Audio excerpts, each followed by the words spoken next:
大家好，歡迎大家收睇人類觀察課嘅奇案迷蹤。今日我哋一齊走入一個橫跨宇宙、歷時75年仍然未解嘅最大奇案——費米悖論。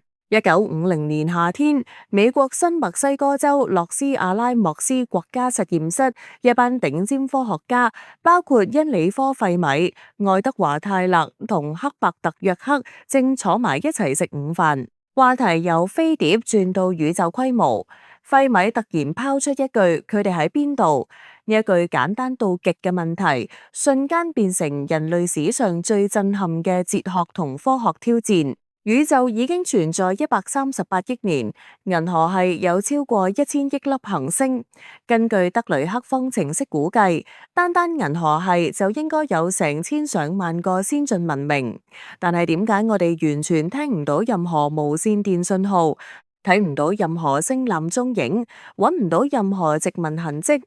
呢個沉默唔單止係科學空白，更係人類心靈最深處嘅回音。俾我哋先由事實出發，可觀測宇宙直徑930億光年，包含2萬億個星系，每個星系平均有幾千億粒行星。詹姆斯韋伯太空望遠鏡已經確認超過5000粒係外行星，其中好多位於宜居帶，表面可能有液態水同大氣。按理推算，生命從簡單細菌演化到智慧文明嘅機會唔應該只發生一次。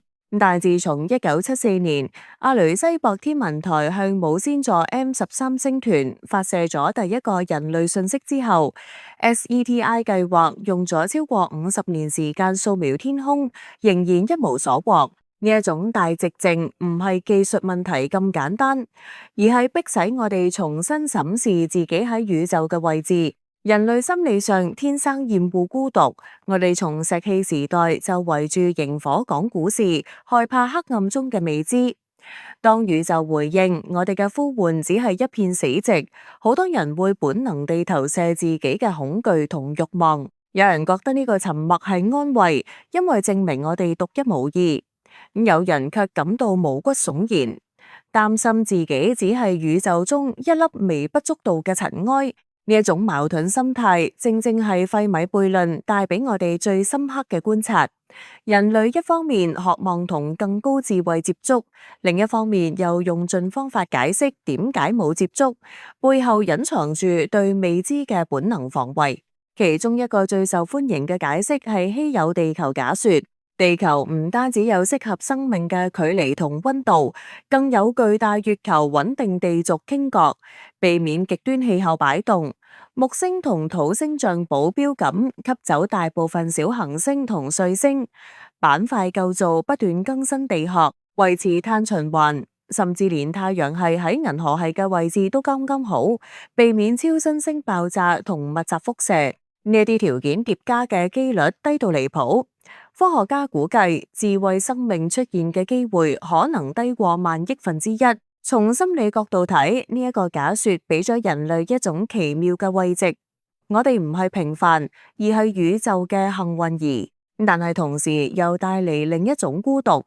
如果地球真係咁罕有，我哋豈唔係永遠只能同自己對話？呢一種獨特焦慮，正正反映人類自古以嚟對歸屬感嘅渴求。另一邊廂，動物園假說提出更高級文明早已經存在，但係佢哋刻意將地球當成保護區，遵守類似《星艦奇航記》嘅最高指令，唔干涉我哋嘅自然發展。呢個想法聽落好似科幻，但其實捕捉到人類另一種深層心理。我哋總覺得自己被注視。從古埃及、法老到現代監控社會，我哋習慣咗活喺被觀察嘅狀態。費米悖論喺呢度變成鏡子。如果真有更高存在默默監察，我哋嘅戰爭、環境破壞同科技失控，會唔會令佢哋搖頭嘆息？呢種被注視嘅感覺，同時帶嚟安全感同壓力，提醒我哋每一個決定都可能有宇宙級後果。最令人不寒而慄嘅解釋，無疑係黑暗森林理論。劉慈欣喺《三體》系列中，將宇宙比喻成一座充滿獵人嘅黑暗森林。每個文明都係手持武器嘅獵人，唔敢發出任何聲響。因為一暴露位置就可能被更強大嘅敵人即時消滅。呢一個理論唔需要假設外星人邪惡，只需要假設資源有限同生存本能。心理上呢一個假說完美投射咗人類歷史嘅陰影。從殖民時代到冷戰，我哋見證過無數次先下手為強嘅悲劇。當我哋想象宇宙係黑暗森林，就等於承認自己內心深處對陌生者嘅猜忌同恐懼。呢一種集體妄想，其實係我哋對自身侵略性同不信任嘅鏡像。如果人類真係第一個走出搖籃嘅文明，呢個理論就變成警鐘。我哋要學會喺宇宙中保持謙卑同沉默，否則可能引嚟自己都無法想象嘅後果。大篩選理論則將焦點拉返地球，演化路上存在一個或多個極難通過嘅濾網，好多文明喺呢一度滅絕。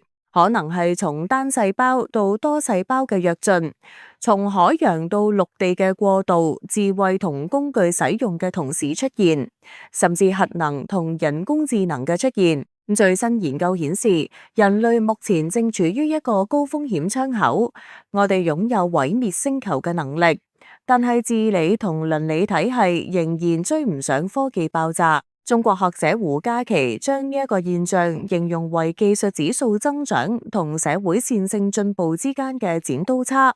心理分析嚟講，人類嘅短視、貪婪同部落主義，正正係呢一個濾網嘅催化劑。我哋見到氣候變化、核擴散同 AI 失控嘅風險，卻總係因為眼前利益而拖延。費米悖論喺呢度唔再係外星問題，而係人類自身命運嘅預演。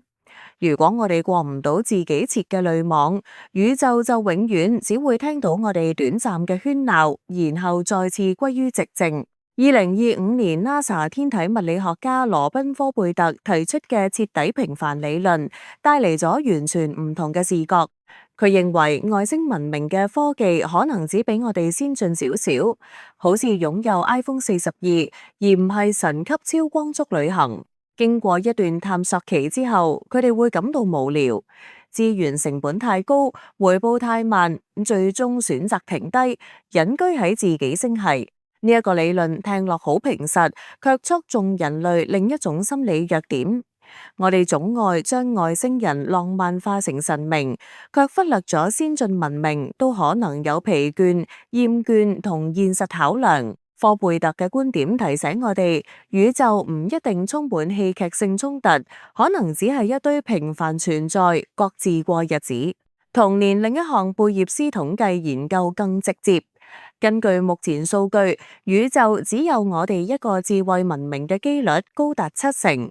呢一個結論雖然冰冷，但係從心理層面嚟講，卻俾咗人類一個機會去珍惜自己。當我哋意識到地球可能係宇宙中唯一有意識嘅燈塔，就會明白保護呢個家園係多麼緊迫同神聖。另外，認知視野假說指出，外星生命可能以完全超出我哋感知嘅形式存在，佢哋可能活喺更高維度、不同時間流，或者用我哋永遠無法偵測嘅媒介溝通。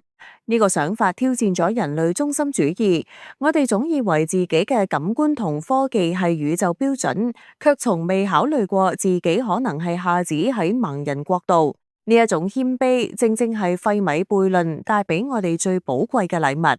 作為人類觀察課，我哋唔單止記錄事實，更要剖析行為背後嘅動機。費米悖論之所以吸引全球科學家同普通人，係因為佢觸碰到我哋最原始嘅兩種衝突：對歸屬嘅渴望同對孤獨嘅恐懼。我哋發射信號，建造望遠鏡，其實係喺黑暗中大聲呼喊：有人嗎？當冇回音，我哋就編織各種故事。有時係安慰自己獨特，有時係嚇自己有危險，有時又幻想被守護。呢一種故事編織能力，正係人類最強大，亦都係最危險嘅特質。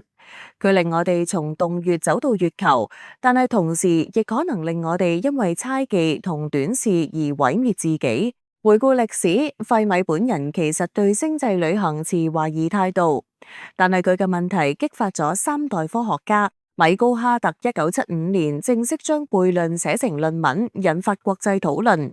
羅賓漢森嘅 Grabby Aliens 模型提出擴張型文明會像推土機咁掃過星系，解釋點解我哋仲未見到佢哋。最新嘅可持續性解決方案就警告，先進文明可能因為過度擴張而崩潰，科技最終同自然融為一體，變得無法偵測。詹姆斯韋伯望遠鏡繼續掃描系外行星大氣。SETI 用新算法分析海量數據，中國 FAST 天眼亦都加入搜尋行列。每一分鐘我哋都可能收到第一個信號，或者永遠確認自己嘅孤獨。但無論結果如何，呢一個過程已經改變咗人類。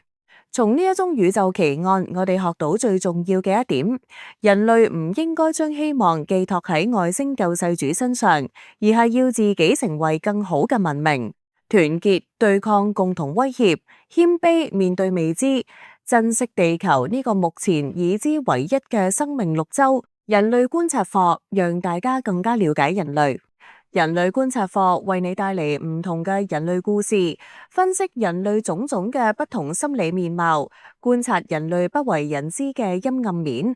希望大家可以支持我哋嘅頻道，記得俾 like、分享、留言，當然仲要記得訂閱我哋嘅頻道啦。下期節目再見，拜拜。